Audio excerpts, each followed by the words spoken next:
Magandang araw ho sa inyong lahat. Today is Monday. It's our prayer and exhortation. Kumusta na po kayo?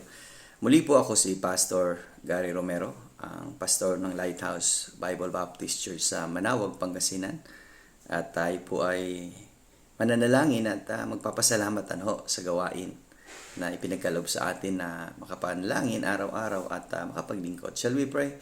O aming Ama, maraming salamat muli sa araw na ito. Pagpalain niyo po ang bawat pamilyang Pilipino na sila ay magkaroon ng matatag na relasyon sa bawat isa at sa inyong gawain, sila ay lumago. Pagpalain niyo po ang aming lahat ng gagawin sa araw na ito sa pangalan ni Jesus. Amen. Nais ko pong basahin itong ating pinag-aaralan sa atin. Strong exhortation from the book of Ephesians chapter 3 and verse 20. Now unto him that is able to do exceeding abundantly above all that we ask or think according to the power that worketh in us. So nga, napakagaling na ang kakayahan na gumagawa sa atin ay sumasagana pa. No? Tayo po ay binigyan ng pagkakataon ng Diyos na humingi sa pamamagitan ng pananalangin at alinsunod ho yan sa kanyang kalooban.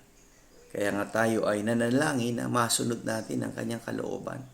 Magampanan natin ang ating tungkulin bilang isang pamilya ay maging matatag tayo sa relasyon natin sa Diyos. Bumalik tayo doon sa tinatawag natin blueprint, that's the Word of God.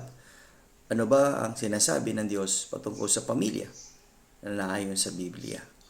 Kaya napakaganda ho na meron tayong gabay mula sa salita ng Diyos upang mas napapatatag natin ang ating relasyon sa bawat isa at sa Diyos.